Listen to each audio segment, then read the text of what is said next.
Shalom Elevate. Puji Tuhan, kita bersyukur boleh ada kembali bersama-sama. Mari kita sama-sama bersiap meninggikan nama Tuhan.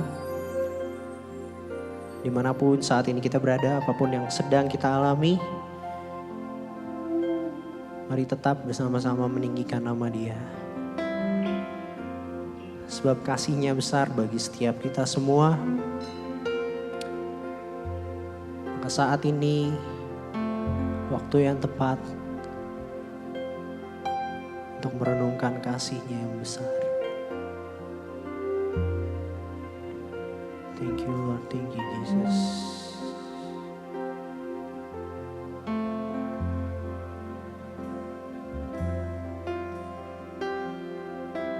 For God so loved the world that He gave His only Son. Whosoever believes will not perish, they shall have eternal life.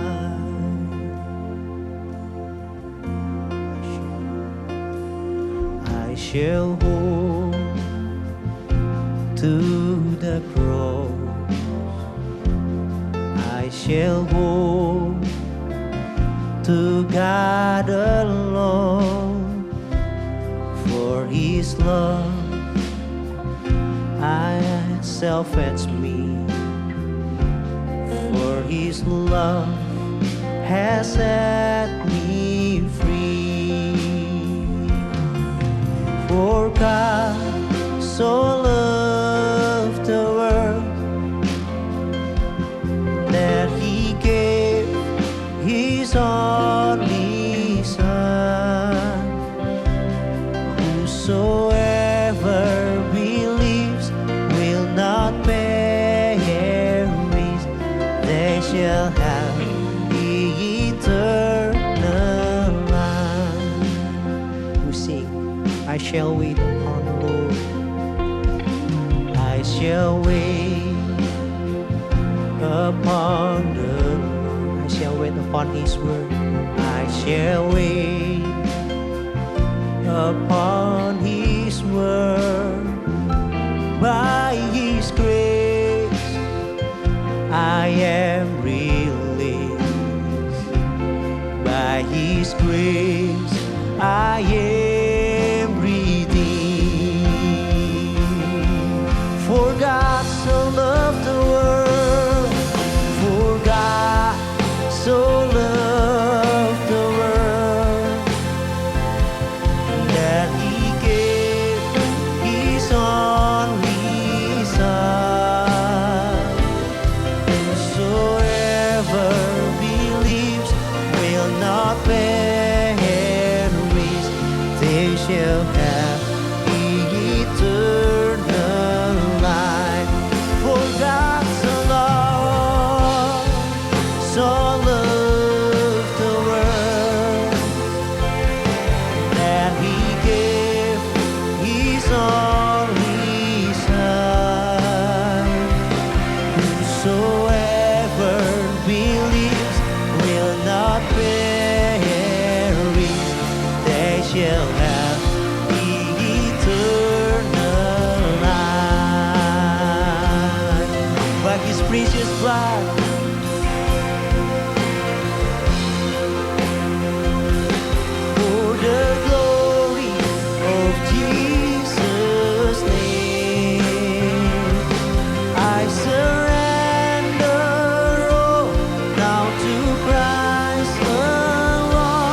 that He gave His only Son.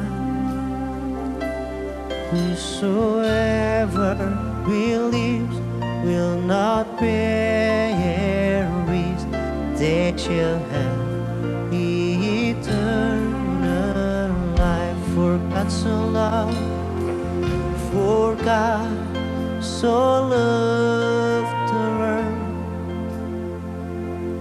that He gave His only Son. Jesus. Whosoever believes will not perish, they shall have eternal life. For God so loved the world,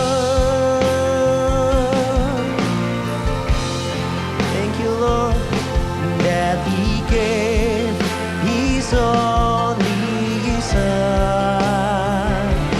Whosoever believes will not perish, they shall have eternal life. They shall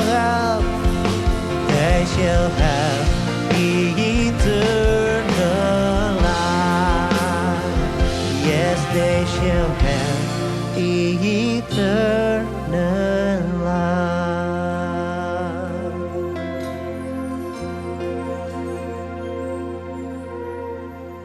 Terima kasih buat kasih-Mu Tuhan. Hanya oleh anugerah-Mu, hanya oleh kasih-Mu, kami punya kesempatan yang baru. Kami punya kesempatan untuk menikmati kehidupan kekal yang akan datang. Hari ini, saat ini, izinkan setiap kami meninggikan nama-Mu Tuhan. Bukan hanya dengan mulut kami, bukan hanya dengan setiap lirik-lirik lagu yang indah, tapi dengan segenap hati kami menunjukkan kasih kami kepadamu Tuhan. Inilah pujian penyembahan kami di hadapan-Mu. Semua hanya untuk kemuliaan nama-Mu Bapa. Dalam nama-Mu kami berdoa dan kami siap meninggikan nama-Mu lebih lagi. Mari sama-sama katakan amin. Boleh kita berikan sorak-sorai yang terbaik buat Tuhan kita. Kita siap meninggikan nama Tuhan. Kami terpaku, kami kagum akan kasih-Mu Tuhan. Boleh bersama-sama kita bertepuk tangan. Yes.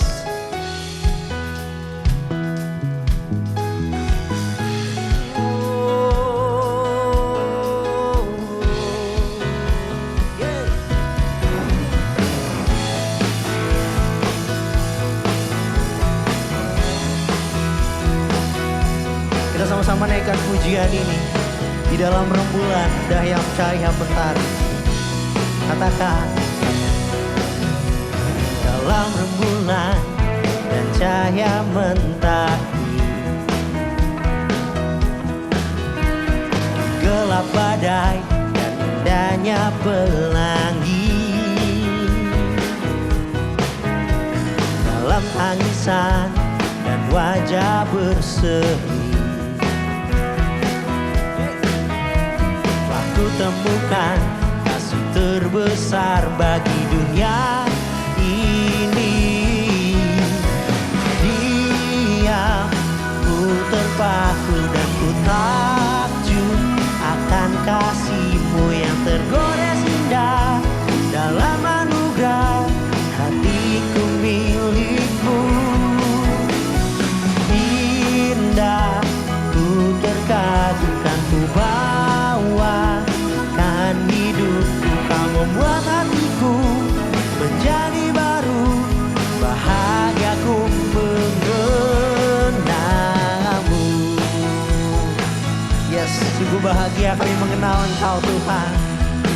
Terima kasih Tuhan. Bersama-sama katakan, di dalam rembulan,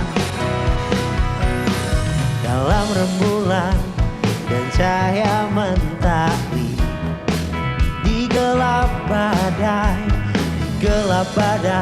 dan indahnya pelangi. Dalam setiap suka duka tangis kami, dalam tangisan dan wajah berseri, telah kami temukan satu kasih telah kutemukan kasih terbesar bagi dunia ini. Diam, ku terpaku dan ku takjub akan kasih-Mu yang tergores indah dalam anugerah. Hatiku milik-Mu, indah, ku terkagum dan ku bawakan hidupku. Kau membuat hatiku menjadi baru, bahagiaku mengenalmu. Ku terpaku melihat-Mu,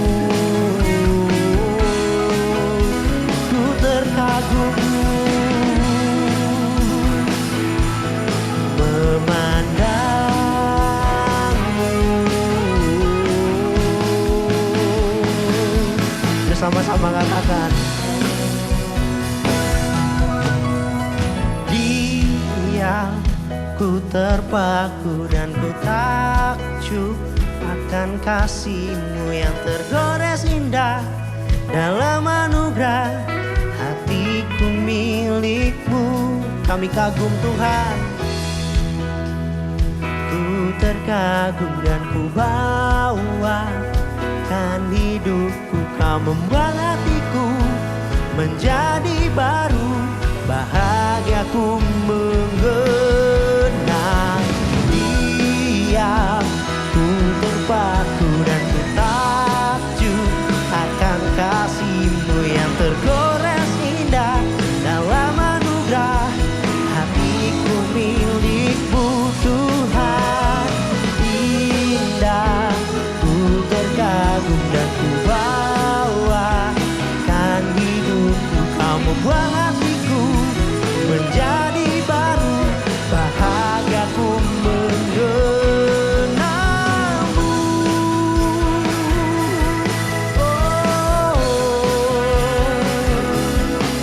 Bahagia kami mengenal-Mu Bapa. Kita berikan tepuk tangan sorak-sorai yang terbaik buat Tuhan kita. Mari persiapkan hati kita, persiapkan pikiran kita mendengarkan firman-Nya. Bila saat ini Bapa menjadi waktu yang tepat buat kami belajar, buat kami mengerti kehendak-Mu, dan membuat kami lebih lagi mencintai-Mu. Ya Tuhan.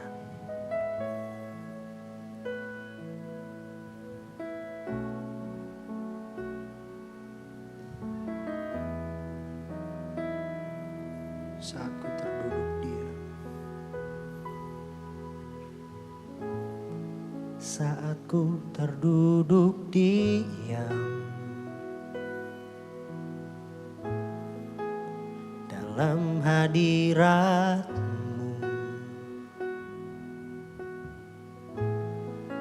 merenungkan kasih-Mu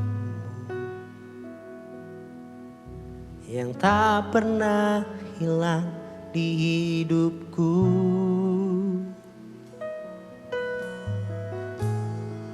Merenungkan firman-Mu yang menuntun jalan hidupku. Hidup dalam rencana-Mu, menghidupkan roh-Mu di dalamku. Katakan, ku mau lebih lagi. Ku mau lebih lagi mencintai-Mu. Ku mau lebih dalam mengenal-Mu. Hidup di dalam setiap kehendak-Mu,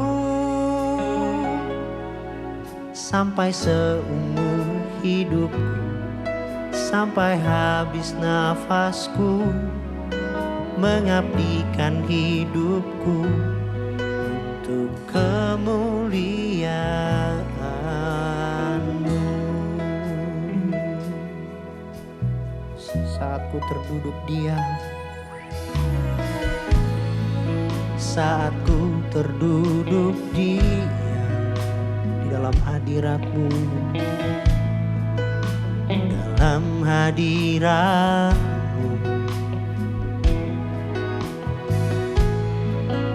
merenungkan kasih-Mu yang tak pernah hilang di hidupku, merenungkan firman-Mu, merenungkan firman-Mu yang menuntun jalan hidupku, hidup dalam rencana-Mu, menghidupkan Roh-Mu di dalamku. Ku mau lebih lagi mencintai-Mu, ku mau lebih dalam mengenal-Mu, hidup di dalam setiap kehendak-Mu, sampai seumur hidupku, sampai habis nafasku, mengabdikan hidupku untuk kemuliaan-Mu. Ku mau lebih lagi mencintai-Mu, ku mau lebih dalam mengenal-Mu, hidup di dalam setiap kehendak-Mu, sampai seumur hidupku, sampai habis nafasku, mengabdikan hidupku untuk kemuliaan-Mu. Katakan dengan lembut, ku mau lebih lagi mencintai-Mu, ku mau lebih dalam mengenal-Mu, hidup di dalam setiap kehendak-Mu, sampai seumur hidupku, sampai habis nafasku, mengabdikan hidupku untuk kemuliaan-Mu.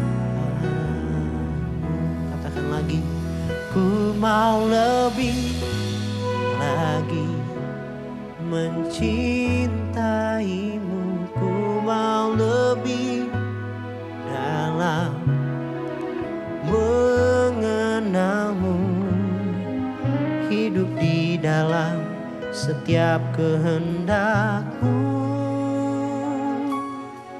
sampai seumur hidupku, sampai habis nafasku, mengabdikan hidupku untuk kemuliaan-Mu.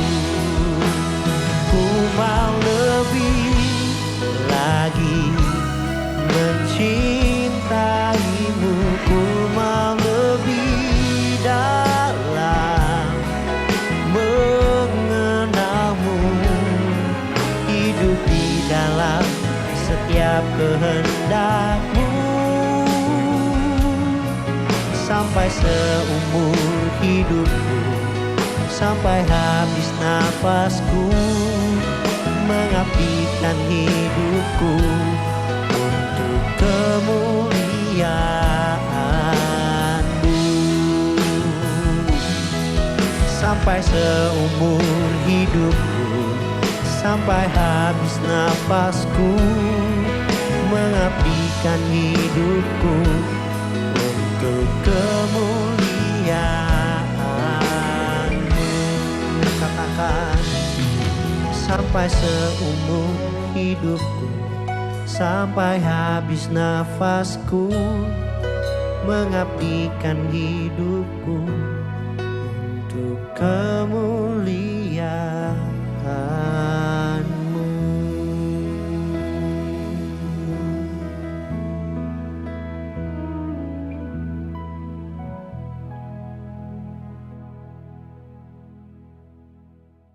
Shalom, saudara-saudara yang dikasihi oleh Tuhan. Secara khusus, Anda yang tergabung dalam komunitas Elevate di Gereja Suara Kebenaran Injil Rehoboth Pluit.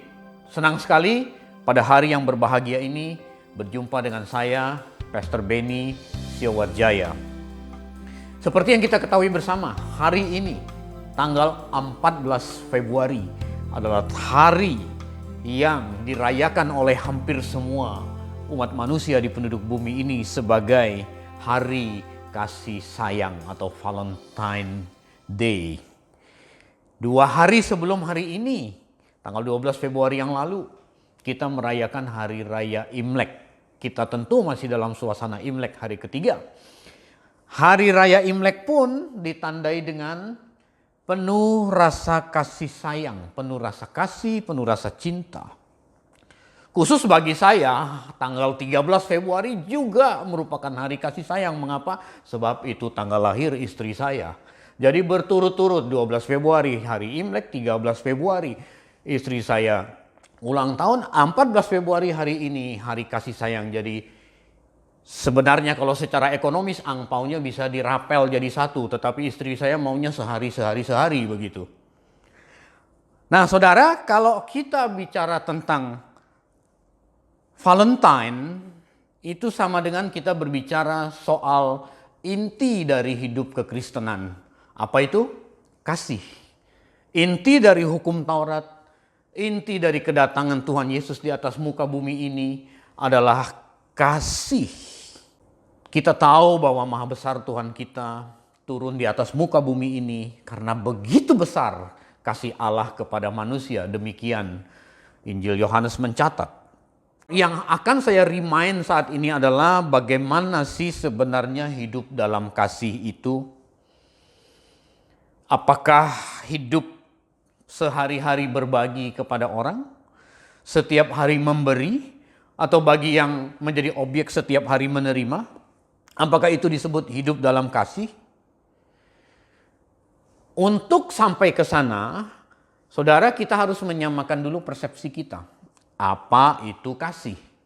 Oh, kasih memberi, Pak. Ya, ada benarnya. Oh, kasih itu memperhatikan. Yes, kasih itu peduli. Pada saat bencana peduli, itu kasih. Ada berbagi kasih, ada dan lain sebagainya istilah itu. Yes, tetapi mari kita melihat apa makna kasih menurut Alkitab. Ada ilustrasi yang mungkin pernah saya sampaikan, baiklah saya sampaikan lagi. Ketika ada sepasang suami istri, dia punya rumah 2. Karena anak-anaknya sudah tinggal di luar negeri, tidak pulang lagi. Jadi mereka berdua ini di usia senjanya, dia menikmati kehidupannya. Dia punya rumah 1 di daerah Jakarta Barat, 1 apartemen di Kelapa Gading. Jadi setiap bulan itu bisa seminggu di Jakarta Barat, seminggu di Jakarta Utara. Karena punya 2 lokasi rumah. Suatu ketika dia hadir dalam ibadah offline di gerejanya. Lalu pendetanya mengumumkan sebuah proyek, katakanlah misi atau diakonia, membutuhkan dana yang tidak sedikit. Ketika pulang ke rumah, pasangan ini berkata, sang suami berkata kepada istrinya, rumah kita 2. Setiap minggu kita pindah sana, pindah sini. Apa sih enaknya? Kasihan gereja, lagi butuh dana untuk kegiatan misi misalnya. Lalu sang suami menawarkan menjual apartemennya di Jakarta Utara untuk diberikan kepada gereja. Dan istri pun setuju. Saudara, saya yakin kita akan mengatakan bahwa pasangan suami istri ini punya kasih. Karena dia menjual apartemennya lalu dia memberikan uangnya itu untuk gereja, untuk perbuatan kasih pula. Kita pasti setuju. Kemudian dia ibadah lagi, pendetanya mengumumkan lagi masih ada pergumulan yang lain. Ketika bapak ini mendengar pulang ke rumah, dia berkata kepada istrinya, ini rumah kita kebesaran ini yang di Jakarta Barat. Kita cuma tinggal berdua, anak bertahun-tahun tidak pulang. Bagaimana kalau kita jual saja ini rumah, kita kontrak. Toh sebentar lagi kita juga nggak tahu kapan hari kita. Karena kita sudah tua. Daripada kita meninggalkan katakanlah warisan yang kemudian berpotensi bertengkar anak-anak kita. Lebih baik kita jual sekarang, lalu kita mengontrak. Lalu uangnya kita kasih buat gereja. Saudara, singkat cerita si istri juga setuju. Lalu dia jual rumahnya yang di Jakarta Barat. Lalu uangnya dikasih ke gereja untuk kebutuhan kegiatan gereja di tempat mereka bergereja. Saudara, kita pasti bilang orang demikian punya kasih. Dia sampai mau tinggal di tempat kontrakan loh. Pada saat dia datang lagi ke gereja, pendetanya pun masih mengumumkan pergumulan. Ini yakin bukan gereja di GSKI Pluit, bukan. Bukan di daerah kita. Ini cuma ilustrasi, saudara. Nah, karena dia masih punya mobil, lalu dia bilang sama istrinya, mendingan mobil kita dijual sajalah. Kita juga udah jarang keluar kok, apalagi keadaan seperti ini. Kita jarang pergi, udah jual kasih gereja aja. Istrinya setuju, mobilnya dikasih. Saudara, kita pasti setuju. Orang demikian, orang yang punya kasih. Tetapi apa kata Alkitab? 1 Korintus 13 ayat 3, mari kita buka. Dan sekalipun aku membagi-bagikan segala sesuatu yang ada padaku, ini kata Paulus, bahkan menyerahkan tubuhku untuk dibakar, itu rumahnya 2 udah dikasih ke gereja, mobilnya udah dikasih, semua udah gak ada, sampai dia merelakan tubuhnya untuk dibakar, hal yang paling berharga dari dirinya untuk direlakan untuk dibakar. Tetapi jika aku tidak mempunyai kasih, sedikit pun tidak ada faedahnya. Jadi apa sih kasih itu? Saudara, kasih adalah segala sesuatu yang kita lakukan untuk sesama sesuai dengan komando Tuhan. Itu kasih. Kalau Tuhan tidak suruh kita lakukan, itu bukan kasih. Itu bisa tindakan kesombongan dari diri kita, pencitraan diri, supaya dapat jabatan, supaya dapat manfaat yang lain. Itu bukan kasih. Jadi apa itu kasih? Kita menyamakan persepsi nih, saudara. Kasih adalah segala hal yang kita lakukan yang sesuai dengan kehendak Tuhan. Itulah kasih. Ketika Tuhan tidak menyuruh kita memberi sesuatu kepada orang, karena orang ini mungkin memang dia benalu, memang dia malas, memang dia tidak kerja. Kalau kita memberi terus-menerus bisa merusak masa depannya. Kalau Tuhan tidak menyuruh kita memberi lalu kita taat pada Tuhan, itulah kasih. Jadi kasih itu tidak identik atau tidak terlalu identik dengan memberi.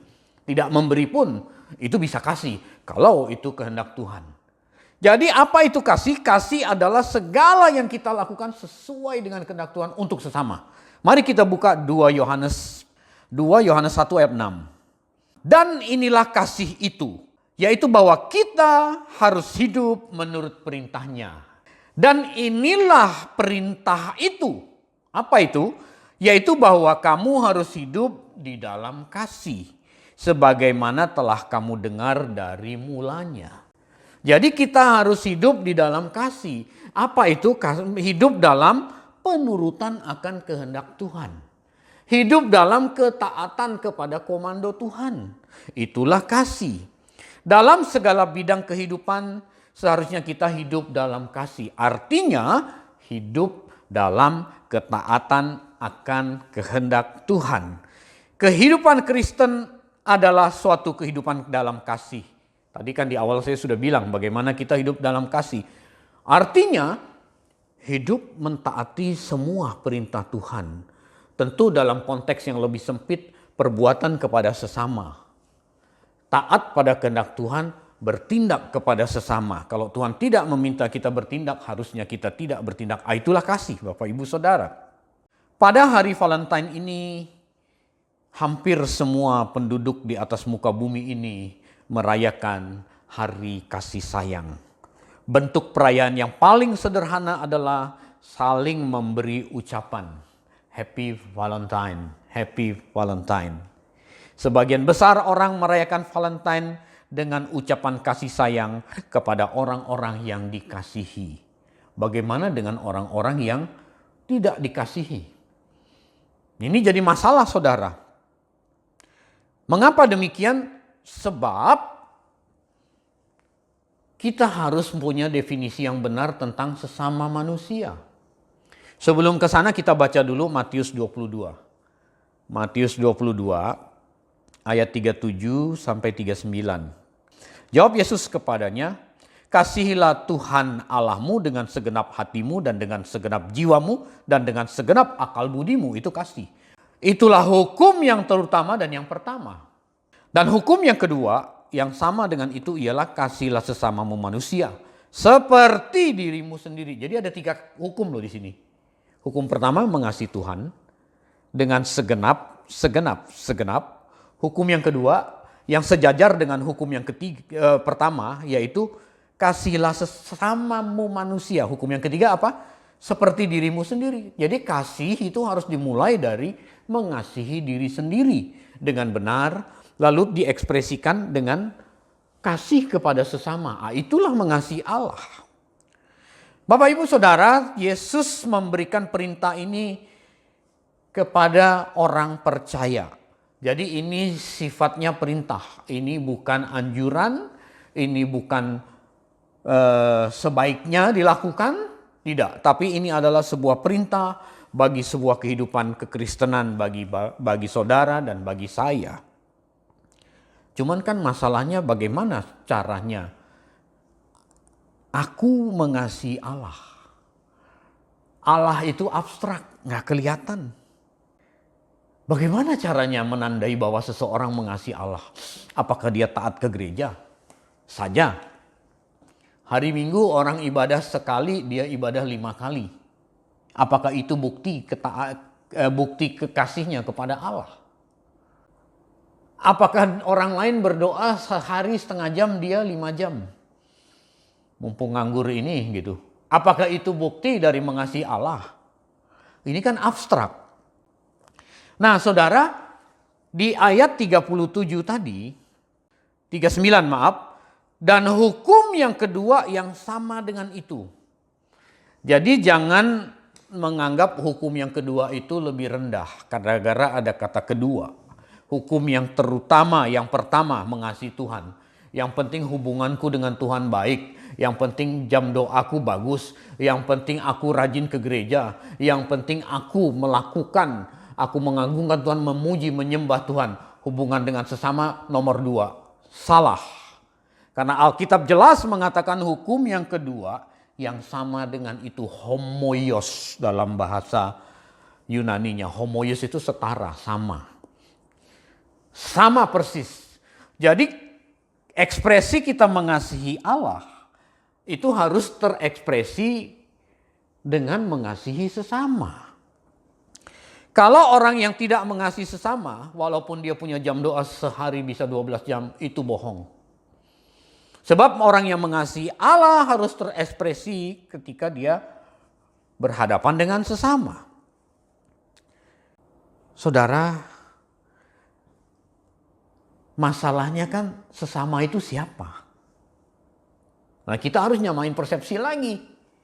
Banyak orang seliru, banyak orang salah. Kita sering salah sebab kita hanya bersedia mengasihi orang-orang yang mengasihi kita saja. Seringkali tindakan kasih kita itu hanya bersedia mengasihi orang-orang yang mendatangkan keuntungan, mendatangkan manfaat dalam hidup kita. Yang nggak ada jangan dulu. Anda yang bekerja di perusahaan, Anda bersedia mengasihi pimpinanmu di kantor. Walaupun dia melakukan kesalahan pada dirimu, Anda bersedia mengasihi dalam arti bersedia memaafkan. Tapi bagaimana dengan office boy? Itu belum tentu loh. Padahal Tuhan bilang mengasihi sesama. Nah kita mesti menyamakan persepsi dulu. Siapa sih sesama? Sesamaku manusia, saudara. Bukan manusia yang sama dengan aku. Ini 2 hal yang berbeda. Kalau kita mempunyai definisi sesama manusia adalah manusia yang sama dengan aku, kita akan mencari persamaan. Kulitnya sama, sipitnya sama, lurus rambutnya sama, agamanya sama, asal daerahnya sama. Itu akan termargin kita di situ. Sesama manusia yang dimaksud Tuhan Yesus itu tidak demikian. Sesamaku manusia itu bukan orang yang sama dengan diriku. Sesama manusia adalah, ini kita buka ayat Matius 5 ayat 44. Tetapi aku berkata kepadamu, kasihilah musuhmu dan berdoalah bagi mereka yang menganiaya kamu.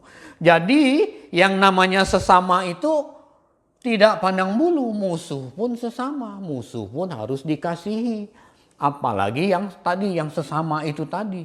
Apalagi saudara kita, apalagi rekan-rekan seiman, apalagi keluarga dekat kita itu sudah include saudara.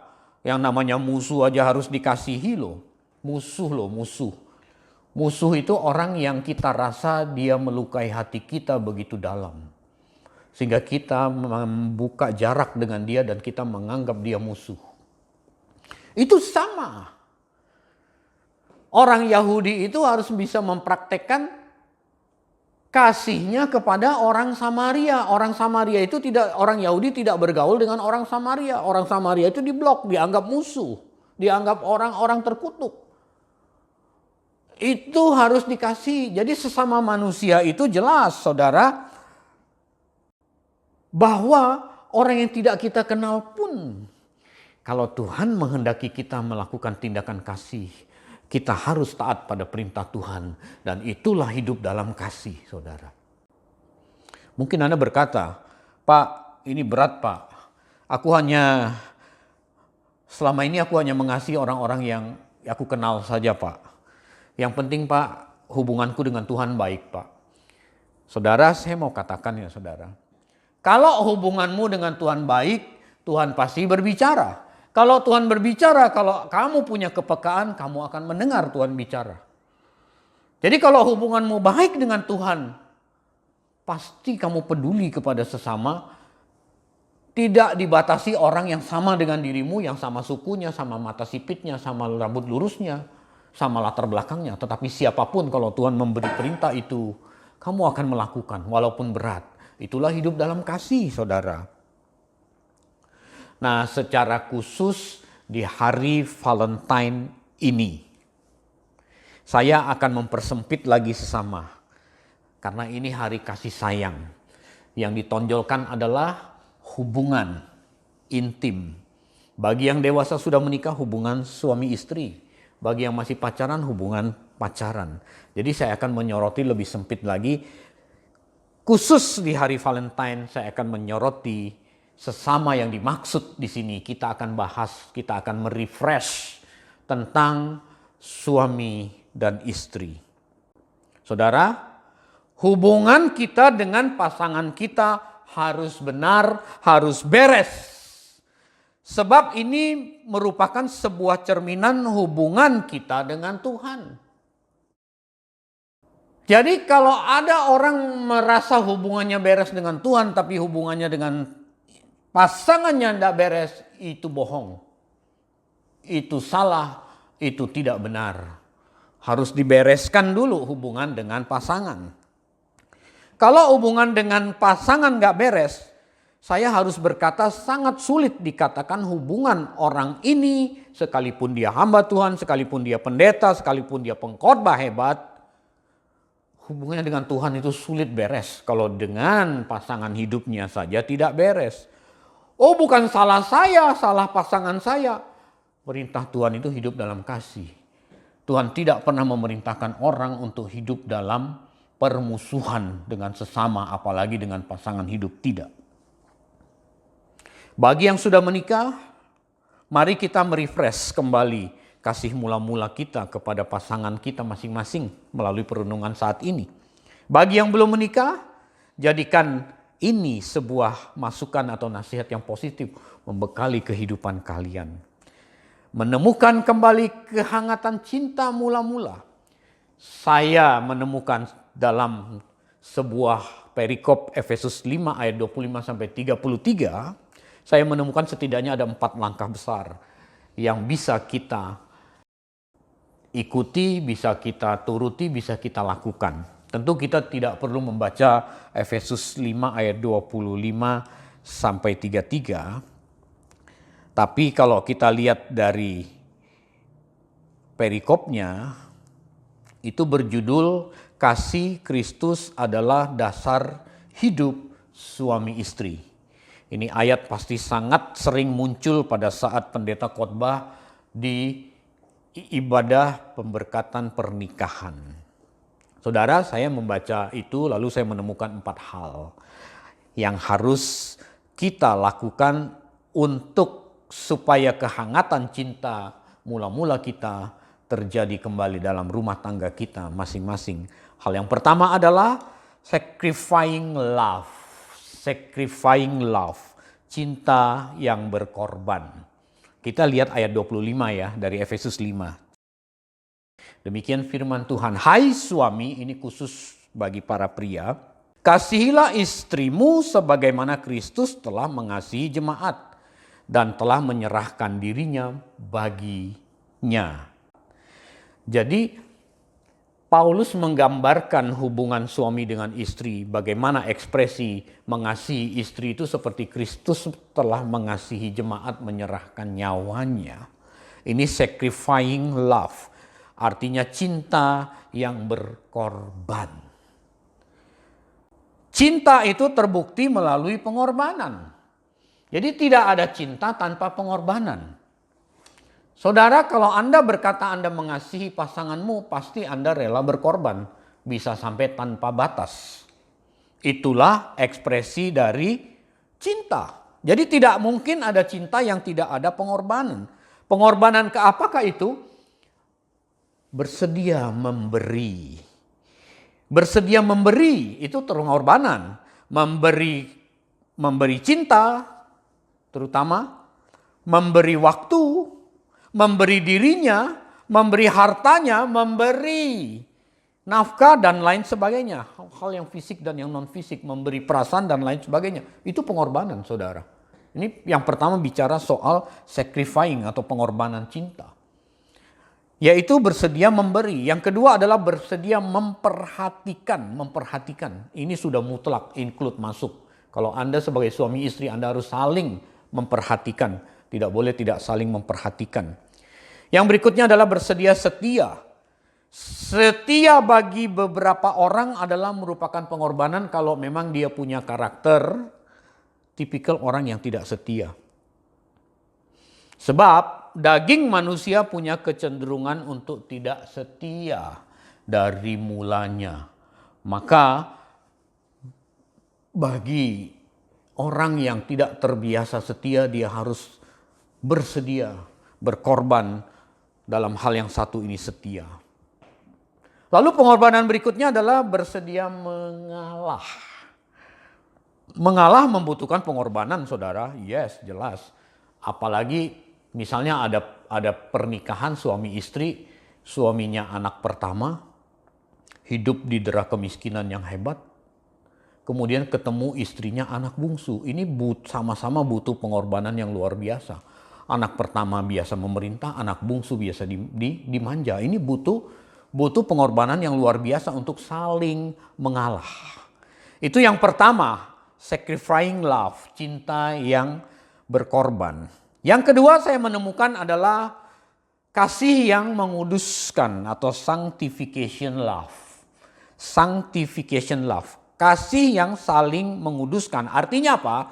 Artinya kalau ada suami atau istri hidup kudus, dia mengasihi pasangannya dengan sepenuh hati, maka kekudusan itu akan menular kepada pasangan.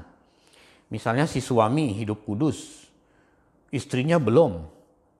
Tapi kalau suaminya terus hidup dalam kekudusan, itu akan menular. Akan berdampak. Demikian sebaliknya.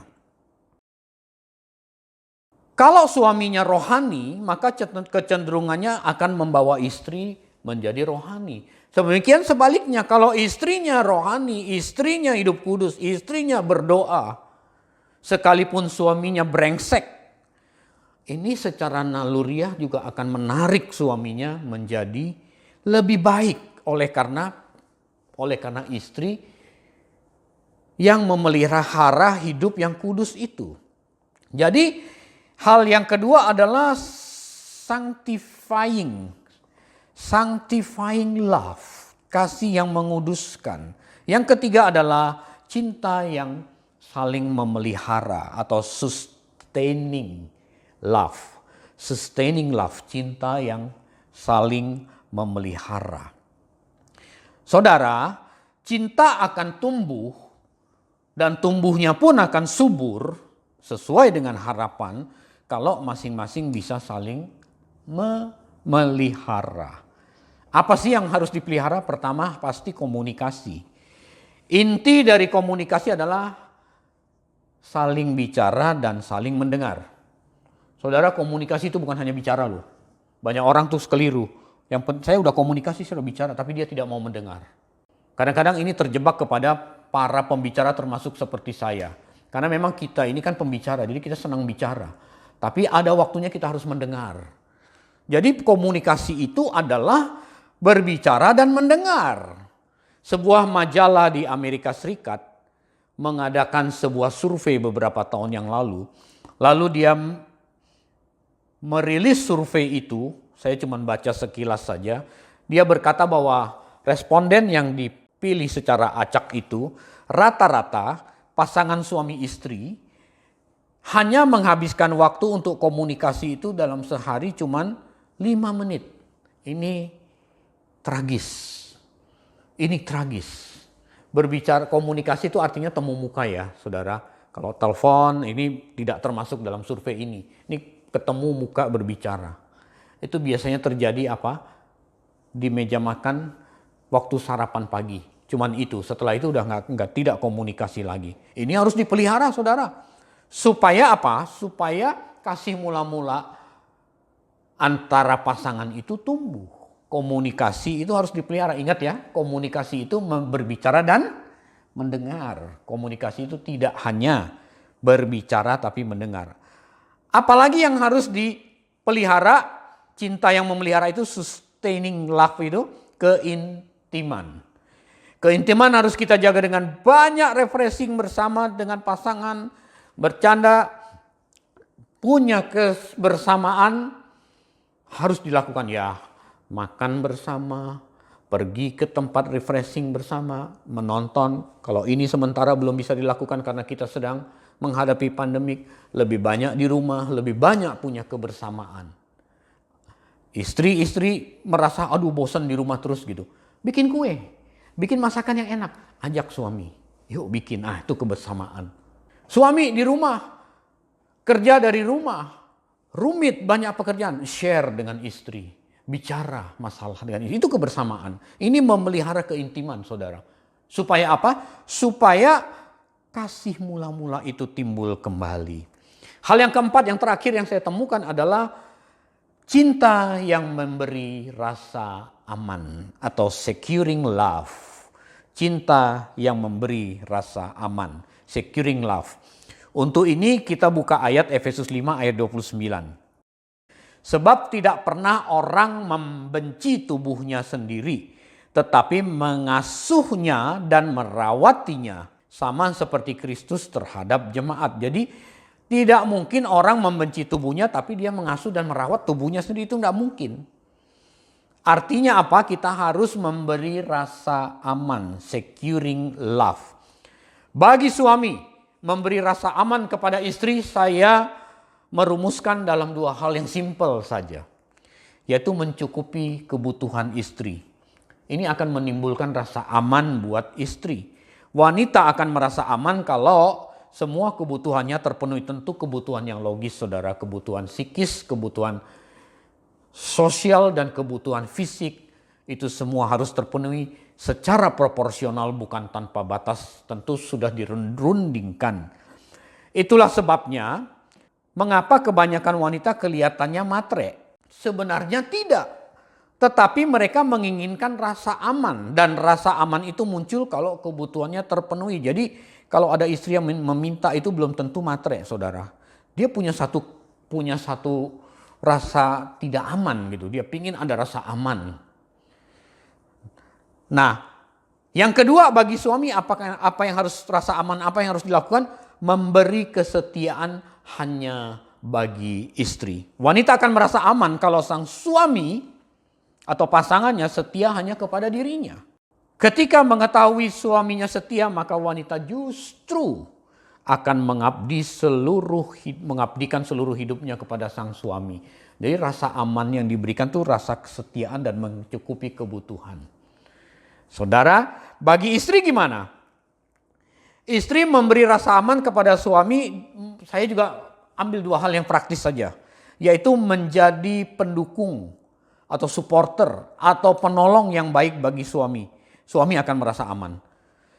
Suami sangat membutuhkan dukungan. Sejak awal Tuhan berkata, aku menciptakan Adam dari tulang rusukmu untuk menjadi penolong yang sepadan. Wanita itu penolong. Suami akan merasa aman kalau istrinya mensupport.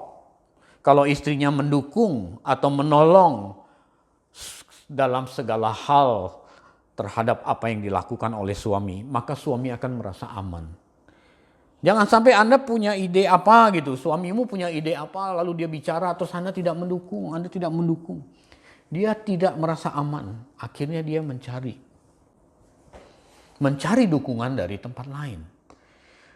Nah, hal yang kedua yang harus dilakukan oleh istri dalam hal memberi rasa aman kepada suami adalah mengasihi suami tanpa syarat. Pria ingin diterima tanpa syarat. Dengan diperlakukan demikian, ia akan merasa aman. Bagaimana menerima suami tanpa syarat? Praktis saja, jangan pernah membanding-bandingkan suamimu dengan pria lain. Sebab ketika engkau membandingkan pasanganmu dengan orang lain, di situ terjadi sebuah perbandingan yang tidak sebanding. Saya harus mengatakan perbandingan yang tidak sebanding. Mengapa? Sebab ketika kamu ingat suamimu, pasti yang jelek-jelek yang dipikir.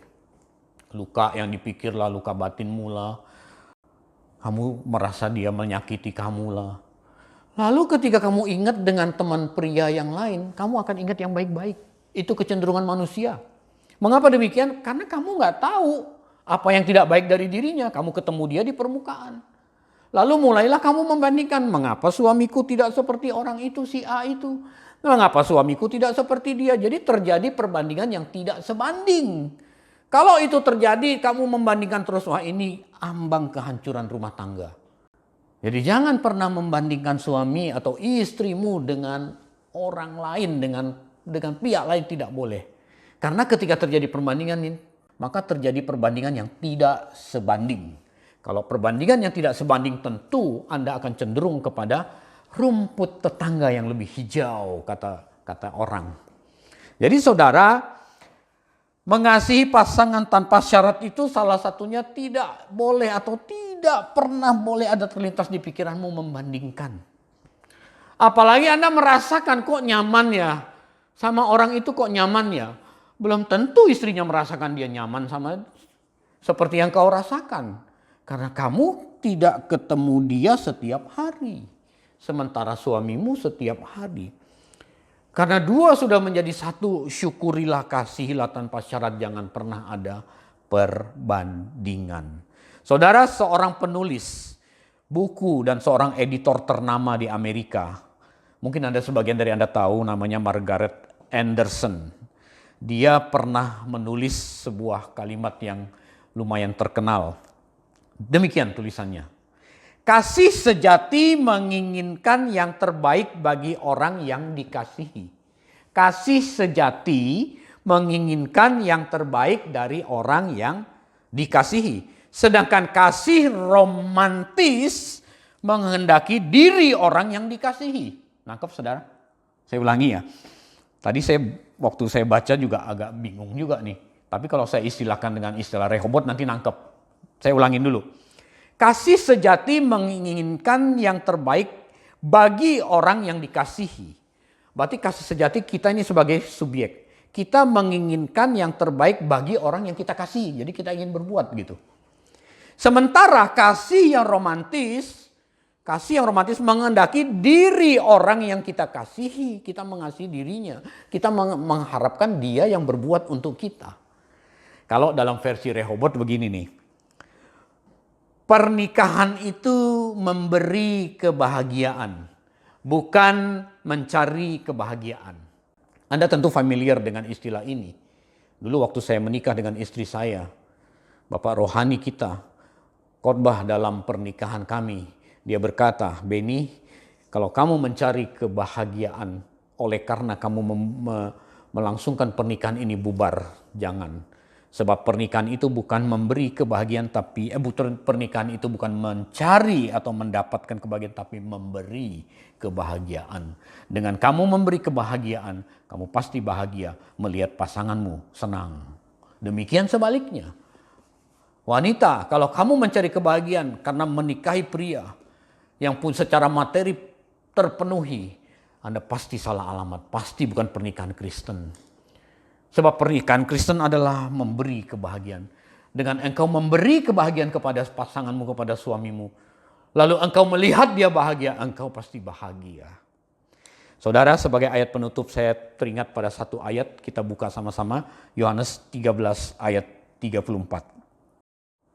Aku memberikan perintah baru kepada kamu, yaitu supaya kamu saling mengasihi. Sama seperti aku telah mengasihi kamu, demikian pula kamu harus saling mengasihi. Saudara, perintah yang baru ini diperuntukkan kepada anak-anak Tuhan yang sudah hidup dalam kebenaran firman yang benar. Perintah ini diberikan untuk semua kita yang ada dimanapun kita berada yang mendengar program ini. Perintah ini Tuhan Yesus berikan supaya kita saling mengasihi. Mengapa kita harus saling mengasihi? Berdasarkan ayat ini Tuhan Yesus berkata, sama seperti Dia, Tuhan Yesus, telah mengasihi kita. Demikian pula kita harus saling mengasihi.